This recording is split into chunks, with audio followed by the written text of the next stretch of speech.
บายดีเอาให้แล้วอย่าเผาให้อย่าเผาให้เอ้ยใจเย็นๆเสียละสะบออยู่กับแม่2 คน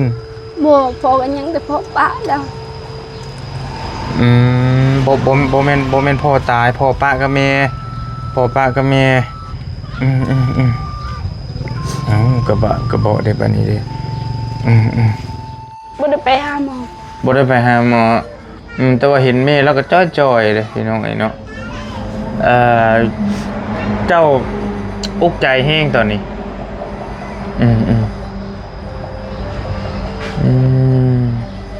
มีแต่อยากให้อายสวยกับผู้ใหญ่ใจบุญอยากให้เขาสวยให้มันจะให้ซอยยังเจ้าว่ารถขออนุญาตนะเจ้าว่ารถอ่ะว่าผ่านกล้องอ้างเจ้าว่ารถให้กระบะใจเย็นๆล่ะอยากให้ซอยยังสวยไปหาหมอนี่แหละบ่มีเงินรักษา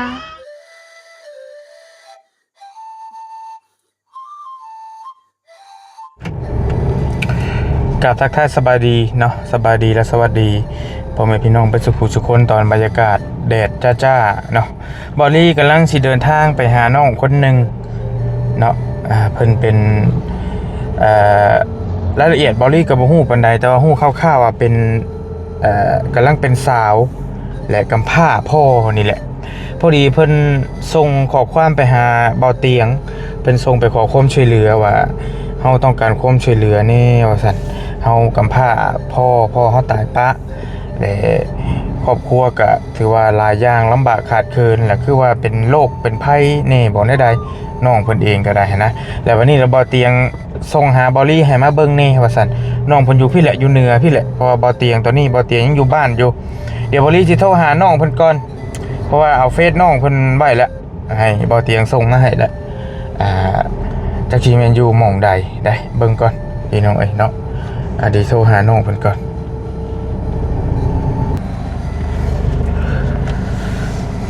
ไปเดี๋ยวมาหาน้องเพิ่นก่อนคือสิแม่นผู้นี้บ่รถหลายเด้อกันรถก็หลายเพราะรถทุบน้องเพิ่นมาหาแล้วเบิ่งก่อนบ่ฮู้ทีมงานเคยมาหรือบ่หรือจังได๋อยู่ฝั่งพี่บ่เดี๋ยวให้รถไปก่อนสบายดีให้เรามาก่อนให้รถเรามาก่อนบอกให้รถเรามาก่อนไปรถอยู่ไสเฮือนเจ้าน่ะไปหาหม่องจอดรถก่อนอยู่กับไผหั่นอยู่กับแม่เจ้าคือจอยคือนั่นแท้เจ้าบ่สบายเอาให้แล้วอย่าเผาให้เอ้ยใจเย็นๆเบิ่งก็คือคนเป็นโรคอยู่ดอกน้องเพิ่นก็ได้อ้ายจอดรถใช้ได้บัดนี้น้ำตาไหลแล้วอย่าเผาเบ้ยอ้ายจอดรถก่อนโอ้ยน้องเอ้ยมาฮอดก็น้ำตาไหลแล้วท่านว่าหยังซับ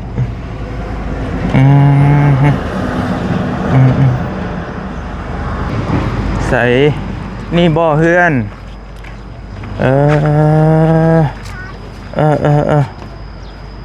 สบายดีแม่บ่ฮะก็ยังว่าเราไอ้เคยซื้อหน่อไม้ซอยอยู่เราบ่ได้ยินบ่เราเคยไปขายหน่อไม้แม่นบ่อ้ายยังเคยซื้อซอยหน่อไม้ซอยแล้วเลื่อยอยู่บ้านดงนี่อยู่2 คนนี่บ่เจ้าน่ะเป็นหยังคือหายเป็นหยังแหละใจเย็นๆไผบ่สบายเจ้าบ่หรือแม่หรือว่าใดเจ้าพร้อมนี่น้องเอ้ยอันเบิ่งใส่ไม้ขอโทษใส่เสื้อเจ้าจอยเนาะน้องเพิ่นก็ได้พี่น้องเอ้ยใจเย็นๆอันนี้เพิ่นครัวบ่อันนี้น้องอันนี้โดยมองเฮ็ดกินเฮ็ดยาก คือว่าเจ้าพ่อเจ้าเสียแล้วซะบ่อยู่กับแม่2 คน บ่พอกันยังแต่พอปะแล้ว บ่แม่นพ่อตายพ่อป้ากับแม่พ่อป้ากับแม่เอ้ากระบะได้บัดนี้เด้เบิ่งก็ได้หาตั้งสติก่อนโอ้กินนี่กำลังว่าสิขับรถเลยไปแล้วว่าบ่อันนั้นยังบ่ทันมีไผมาหาเจ้าบ่เถื่อบ่ทีมงานมีคนมาหาอยู่บ่ยังบ่ทันมีเถื่ออยู่ตู้เราบ่ได้ยินให้เราไปอยู่อันนี้ก่อนก็ได้เดี๋ยวไอ้หาหม่องนั่นก็ให้ตู้ไปขึ้นเทิงเฮือนก็ได้ไอ้เขาขึ้นได้บ่ ได้ เอาขึ้นเฮือนนี่ก็ได้อันนี้เฮือนเจ้าอันนี้เป็นเฮือนไม้สภาพเก่าๆนะพี่น้องก็บ่ได้ใหญ่เด้เฮือนน้องเพิ่นก็น้อยๆเบิ่งขออนุญาตเด้อให้เขาขึ้นเฮือนนี่ฮึบมันบ่มืดบ่เนาะก็เป็นอยู่เด้เป็นยังดอกไอ้นางแป้นก็ได้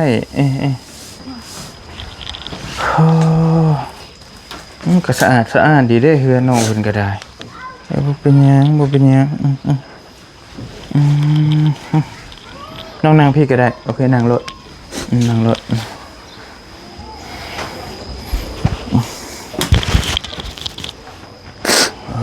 เดี๋ย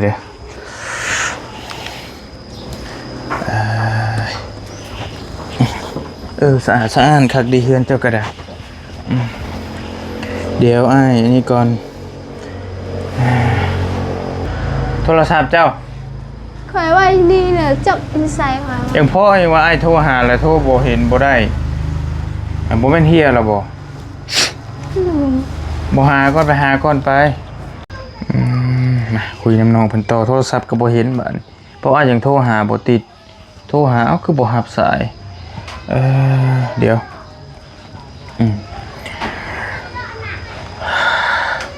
เจ้าส่งหาไอ้เตียงแม่นบ่เจ้าส่งหาบ่เตียงโดยส่งขอความช่วยเหลือนำบ่เตียงแหละแต่บ่เตียงเพิ่นอยู่บ้านก็เลยว่าให้บ่ลี่หันมาเบิ่งแทนว่าซั่นอ้ายหันเป็นน้องชายเด้ออ้ายเป็นน้องบ่เตียงอ้ายน่ะโดยและก็อยากมาเบิ่งเจ้าเพราะอ้ายเพิ่นมาบ่ได้อ้ายเตียงเพิ่นอยู่ยังอยู่บ้านอยู่พอดีอ้ายอยู่แถวนี้พอดีกินนี่ก็ได้เอาแล้วอ้ายถามต่อเลยเข้าเรื่องเลยเจ้าชื่อหยังชื่ออ้อยชื่อน้องอ้อยโดยอายุเท่าใดน้องอายุแต่22-23นี่แหละประมาณ20ปลายเนาะ22-23ปีบัดนี้แหละพ่อกับแม่เจ้าปะกันปะแต่น้องยังน้อยป้าแต่เจ้ายังน้อยผู้แม่เจ้านี่ก็บ่ได้เอาผัวบ่ลี่จำบ่ได้ว่าคลิปใดเห็นเราไปขายหน่อไม้เรื่อยๆอยู่แม่เรานี่ก็เคยซื้อซอยเรื่อยอยู่บ้านดงนี่แหละบ้านนี่แหละเจ้าอยู่กับแม่2 คนโดยอ้ายเอ้ยน้องเจ้าได้ใส่มีแต่เอื้อยเอาผัวแล้วมีเอ้ยผู้นึงเป็นหยังเจ้ามาเห็นอ้ายแล้วคืออยากให้น้ำตาคือไหลมันมีความทุกข์หยังบอกสู่อ้ายฟังหนูคือว่าบ่สบายนี่แหละกินข้าวก็บ่แซ่บโอ้ยอยู่นั่นเอาไว้โทรศัพท์โอ้ยเห็นไหมแต่เป็นหาโทรศัพท์ยาละเห็นแล้วโอเคเจ้าไปกวดเพิ่นว่าเป็นหยังอาจจะว่ารถบ่ตามความจริงรถไปกวดมาเพราะว่าเป็นทงน้ำในมดลูกข้างไกลมดลูกเป็นทงน้ำในมดลูกโดยโดนปานใดแล้วจะเป็น 2-3 เดือนนี่แล้วเป็นแต่เดือนนึงตอนนี้เจ้าอาการจะเป็นแบบใดน้องเจ็บก็บ่ได้เจ็บแต่มันเป็นนุ่งๆแบบนี้ซื่อเจ็บก็บ่ได้เจ็บเลยแต่กินยาพี่หมอบอกว่ากินแล้วมันก็บ่เศร้าต้องผ่าตัดแล้วบ่มีเงิน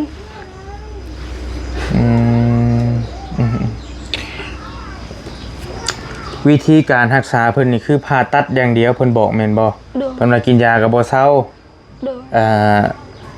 บ่รีฮู้เด้อแบบเดียวกับน้องน้อย สไตล์กันเป็นในหมดลูกเหมือนกันเด้อ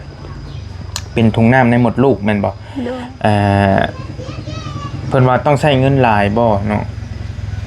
ยังบ่ฮู้กันแต่ว่าไปอยู่เวียดต้องใช้เงินหลายเพราะคนลาวเด้ อืม ไปกวดอยู่พุ่น ว่าไงเฮาเป็นต่างชาติไปต้องไปพาอยู่เวียดสิบ่ แม่นไปอยู่เวียดมันก็เสียเงินหลายกันเลยบ่ไปอยู่ลาวเขาบอกว่าผ่าตัดแต่เขายังบ่ได้บอกค่ะผ่าตัดจักเท่าใด อืมเจ้าก็เลยอุกใจบัดนี้เจ้าบ่มีทางเข้าทางออก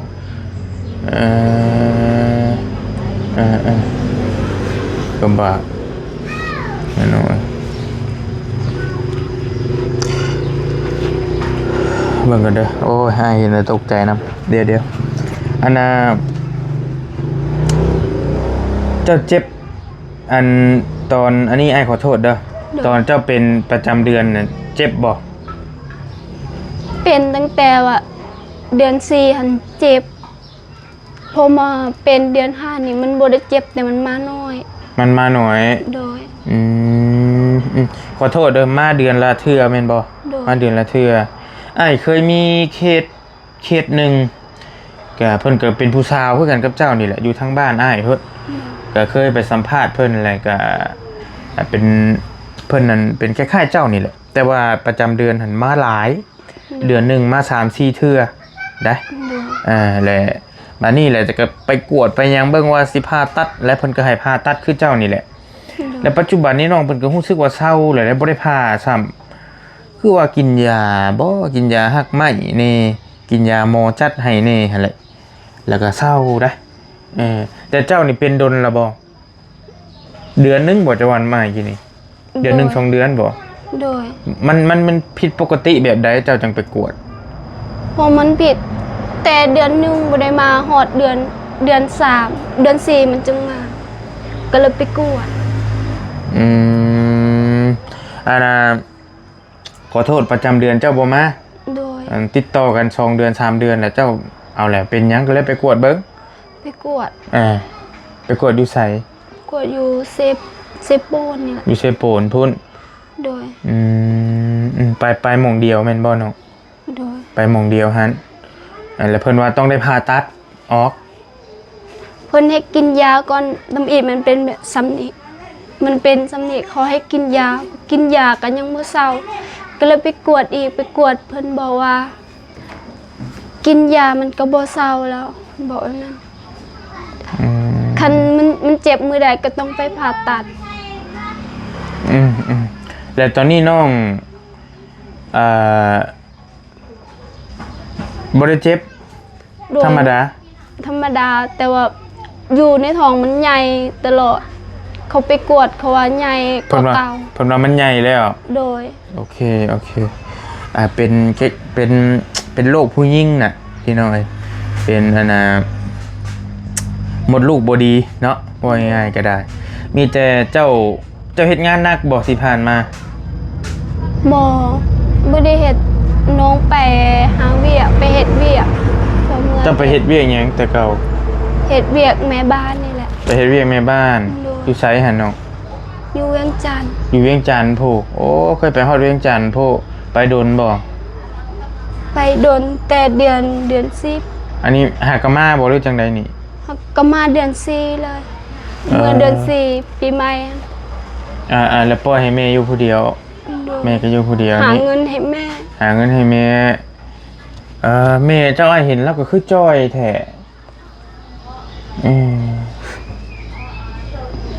น้องเพิ่นว่าเพิ่นก็น้ำตาซึมตลอดอันแม่จะบ่ได้เป็นโรคหยังบ่น้อง ครับเป็นคือการบ่ได้ไปหาหมอ บ่ได้ไปหาหมอแต่ว่าเห็นแม่แล้วก็จ้อยๆเลยพี่น้องไอ้เนาะเจ้าอุกใจแห้งตอนนี้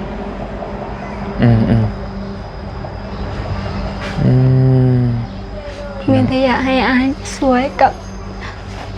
ผู้ใหญ่ใจบุญอยากให้เขาสวยให้ มันจะให้ซอยยังเจ้าว่าวรถขออนุญาตนะเจ้าว่าวรถว่าผ่านกล้องอ้ายเจ้าว่าวรถให้กระบะใจเย็นๆล่ะอยากให้ซอยยัง ซอยไปหาหมอนี่แหละบ่มีเงินรักษา อยากเศร้า โดย เจ้าอยากเศร้าเนาะอยากดีอืมคือตอนนี้เจ้าย่านแม่นบ่ย่านมันใหญ่ไปแล้วย่านบ่มีชีวิตอยู่อืมย่านบ่มีชีวิตอยู่แล้วย่านบ่มีใครสิเลี้ยงพ่อเลี้ยงแม่แม่นเลี้ยงแม่แม่นบ่แม่ก็อยู่ผู้เดียวบัดนี้หันนะเอื้อยก็ไปเอาผัวแล้วพี่น้องเอ้ยแต่ว่าเรื่องค่าใช้จ่ายเนี่ยเจ้าก็บ่ฮู้ว่าต้องใช้เท่าใด โดย บ่จักเนาะพี่น้องเอ้ยสภาพเพื่อนชาติน้องหลาเพิ่นก็นี่แหละก็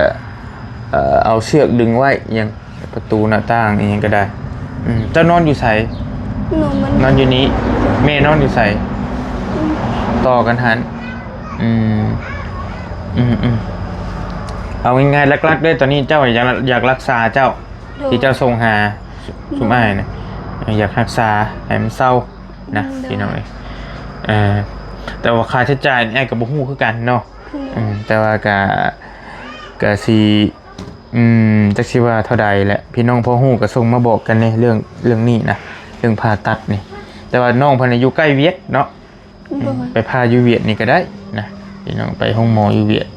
ก็ว่าถ้าผ่าตัดแล้วมันอาจจะบ่มีลูกอีก ยังบ่มีลูกอีกก็ยามันบ่เป็นหยังโดยยามัน ให้มันเศร้า คันนี้มันเศร้า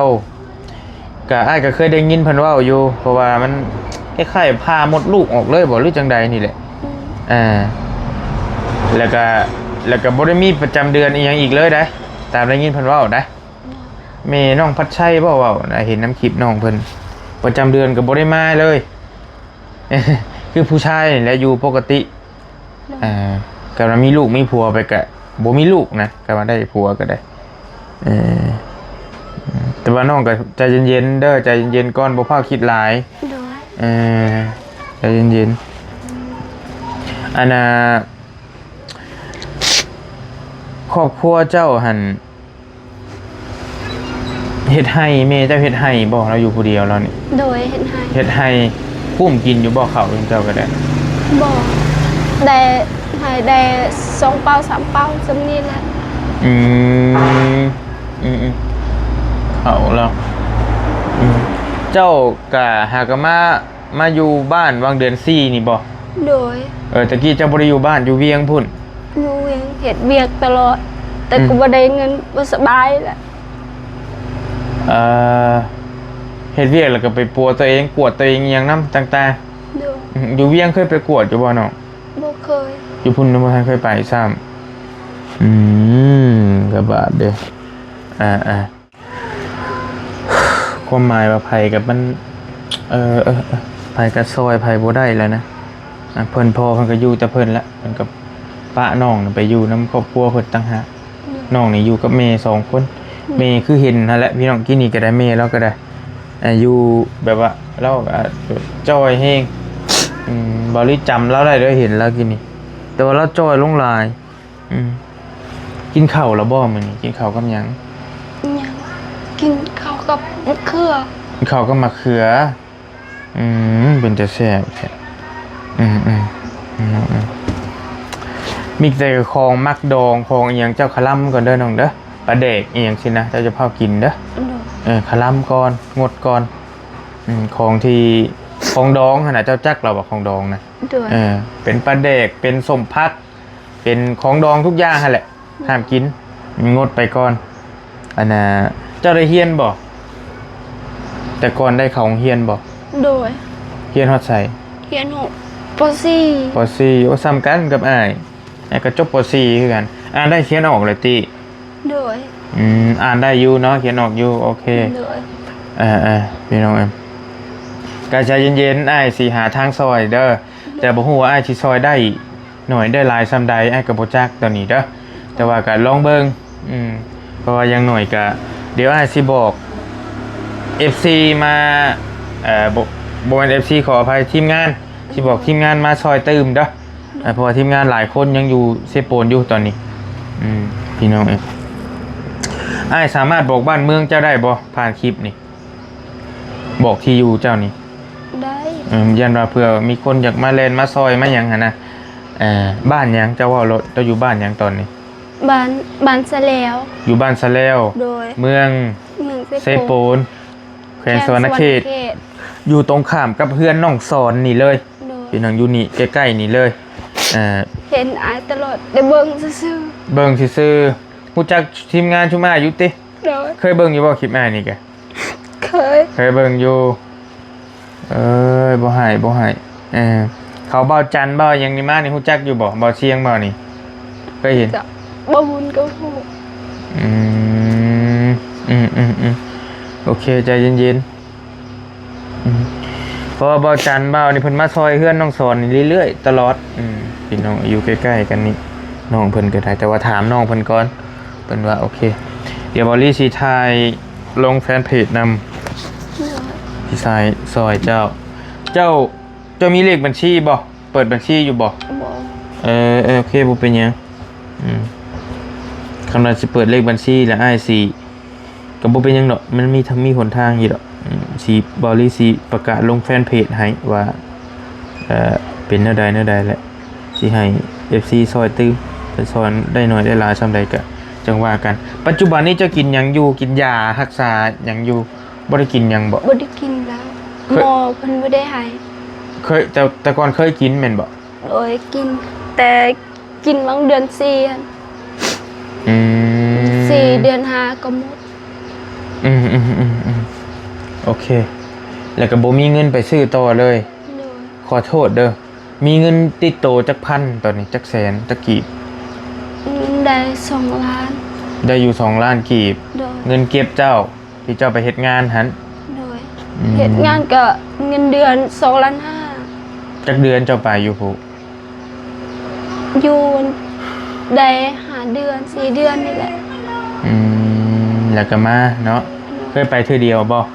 เทื่อเดียวนั่นแหละ แล้วไปอยู่น้ำหมู่ โดย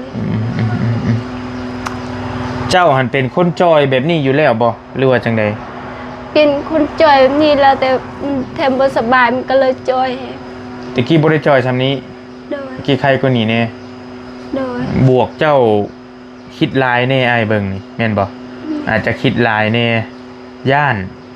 บ่มันบ่เศร้าอีหยังแน่แม่นบ่ โดย บ่ให้ใจเย็นกำลังอนาคตไกลและกำลังเป็นสาวพี่น้อยเนาะน้องมีอยู่2ล้านตีเป็นเงินไทยก็ 3,000 บาทบ่ได้ดวงบ่ได้หลายดอกเก็บไว้ซื้อข้าวซื้อน้ำช่วยพ่อช่วยแม่ซื้อชูแม่กินนะเอาแล้วก็ได้ก็อ้ายมักเฮือนเจ้าสะอาดสะอ้านดีก็โอเคอยู่เจ้าบ่ได้มีน้องเนาะมีเอื้อยผู้เดียวเจ้าเป็นลูกหลานซ้ำ โดย แม่มีลูกสาว2 คนเอ้ยกระบอก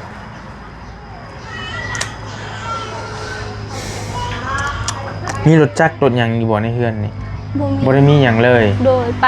ก็ไปรถเอื้อย เออเอื้อยก็บ่มีหยังเอื้อยก็บ่มีผัวคือกัน เอ้ย เป็นแม่ไม้ เอ้า แต่ยังน้อยลูกเราเอื้อยก็บ่มี อยู่ใช้เอื้อยเจ้า เพื่อนล่ะ อ๋อเขาอยู่ในบ้านเดียวกันนี่บ่ โดย เออ เอื้อยลูกป้าบ่แม่นเอื้อยแท้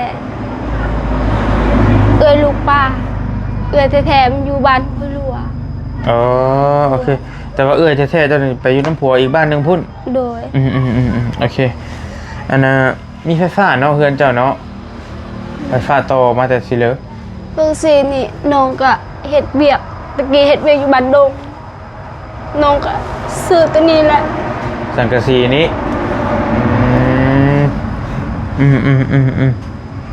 โอเคไฟฟ้านี่มาจะใส่ ต่อเอาตีเฮือนเอื้อยอัน โดยโอ้ยแต่กี้เจะเฮ็ดเวียกอยู่นี่อีกอยู่บ้านดงนี่อีกไอ้คือรู้สึกว่าเจ้าเคยคุ้นหน้าจะอยู่เจ้าเฮ็ดเวียกอยู่ไสอยู่ห้านใด อยู่หันไอ้ขาง เกี่ยวกับหยังขายหยัง ขายโทรศัพท์ ขายโทรศัพท์อยู่หันไอ้ขาง โดนบ่อยู่นี่ โดน อยู่ได้3 ปีพุ่น โอ้โอ้สู่ชีวิตพอสมควรน้องเพิ่นก็ได้โอเคแล้วก็มันออกอย่างนี้แล้วก็ไปเวียงต่อเจ้าก็ได้เนาะอ้ายก็บาปได้ละเอ้ยสิเฮ็ดจังได๋บาดนี้นี่เจ้าหันอันน่ะอ้ายขอโทษเจ้านั้นเป็นผู้สาวเหรอบ่ได้เคยมีครอบครัวเหรอยังบ่ทันได้แต่งงานเหรอวะ โดย ยังเป็นผู้สาวอยู่โอเคมีแต่ประมาณนั้นเด้อน้องหล่าเด้อสรุปโดยรวมแล้วก็น้องเพิ่นนี่อยากเอาง่ายๆเลยอยากรักษาเจ้าของให้มันเศร้าเนาะแนวอื่นแล้วจังค่อยว่ากัน โดยตะเกียนเน็ตเวียกอยู่บันดงเงินเดือนก็ได้ แต่ทำอิฐเขา700,000 ตะกี้ฮัน 700,000 ได้เงิน700,000กีบ บ่มีเงินเก็บเลยมีแต่ใช้ในบ้านนี่แหละ สู่ทุกอย่างนะน้องเพิ่นก็ได้โอเคมีแต่อ้ายสิคือว่าหันแล้วเดี๋ยวอ้ายสิหาทางซอยเด้อกันว่าซอยได้ซำใดก็จังค่อยว่ากันสิบอกทีมงานมาหาเติมอายุเพื่อนตลอดอยู่แล้ววะ โดย อยู่เพื่อนตลอดอยู่เปิดเสียงโทรศัพท์นี่เด้อ โดย เบอร์กับเบอร์เจ้าส่งให้ไอ้เตียงให้เราอ่ะ โดย โอเคอ้ายสิบอกทีมงานมาซอยเติมกันนั่นแล้วอ้ายก็โอ้ยเห็นแล้วก็กระบาดเจ้าครอบครัวเองก็ขาดเคินนะน้องเพิ่นนี่ก็หลายสิ่งหลายอย่างมีแต่เจ้าเฮ็ดหยังบ่ได้ตอนนี้ก็จะอดทนเด้อมีแต่อดเอาอดทนบ่ต้องคิดหยังหลายอ้ายสิซอยเงินอันนี้เงินส่วนตัวอ้ายเองอันนี้อ้ายให้100,000อ่ะให้ซอยไปก่อนเด้อ ใจอายหลายๆเด้อขอให้อยู่ดีมีแฮง เด้อเก็บไว้เด้อให้ซื้อหยังก็แล้วมาสู่แม่สู่อันนี้กินชื่อซื้ออ้ายอยู่ติ โดย ชื่อเบลลี่เด้อก็ไอ้ก็มาเรื่อยอยู่แถวนี้ก็ได้ผ่านแคบจะว่าชั่วมือนั่นแหละขึ้นไปซอยเขาเจ้าแต่ว่าไอ้ได้ยินบ่เตียงคือว่าอยู่บ้านสกีแล้วฟังผิดบ่ หมอน้องเขียนหนังสือว่าบ้านจะแล้ว โอ้ในไอ้เตียงคือว่าอยู่บ้านสกีพินบ่บ่เป็นหยังอดทนอยู่ดีมีแฮงเด้อ โดย สบายดี โดยสบายดี มีแต่ฝากน้องเพิ่นนี่พี่น้องจังใดก็ได้บ่จักแนวสิว่าบ่ลีกะเนาะฝากมาซอยน้องเพิ่นนี่พี่น้องเอ้ยเดี๋ยวไอ้เมื่อเด้อบัดนี้เด้อ ให้อายกินข้าวก่อน กินข้าวอีกนี่ยังกินอยู่เพื่อนเจ้า กินมะเขือกินมะเขือใช้หาเบิ่งอยู่ใช้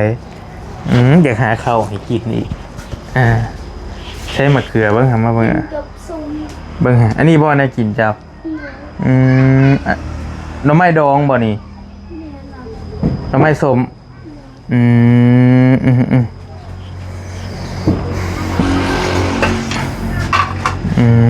ถ้วยจานแล้วก็สะอาดเด้พี่น้องเอ้ยบ่เป็นหยังอ้ายสิไปแล้วบ่มีปัญหา สิเอาให้มักตรง มักต้องก็มีบัดนี้เบิ่งขอโทษมักต้องไผอันนี้ มักตรงป่า มักต้องในบ้านนี้ ป่า อู้หูพี่น้องลกอยู่ได้หั่นก็ได้ได้แล้วบ่เป็นหยังมื้อหน้าจังว่ากันอ้ายฟ้าวไปเวียกก่อนขอบใจหลายๆเด้อมีแต่เจ้าอดทนบ่ต้องคิดหยังหลายเด้อบ่ต้องคิดหยังหลายแล้วจังค่อยว่ากันอดทนไปก่อน เดี๋ยวไอเดินทางปลอดภัยเด้อ ขอบใจหลายๆเด้อมีแต่เปิดเสียงโทรศัพท์ไว้เด้ออาจจะให้ทีมงานมาถ้าเพิ่นว่างหรือจะให้เพิ่นมายามตืบเด้อโอเคไปก่อน เด้อไปพี่น้องบอลลี่คอโตเดินทางก่อนเฝ้าเดี๋ยวสิไปทางอื่นน้ำนี่ก็เป็นเขตน้องหล่าเพิ่นเป็นเขตใหม่ป้ายแดงแต่ว่าเพิ่นก็อยู่ในหมู่บ้านใกล้ๆนี่แหละใกล้เฮือนน้องซอนอยู่บ้านสะแล้วนี่แหละสภาพเฮือนน้องหล่าเพิ่นก็เป็นเฮือนใหม่เก่าๆสังกะสีมีแต่ฝากน้องเพิ่นเนี่ยหรือว่าพี่น้องมีคำแนะนำแนวใดดีๆก็ส่งมาบอกกันเนี่ยอยู่ดีมีเฮงไปก่อนแล้วจังว่ากันพี่น้องให้คำแล้วบ๊ายบาย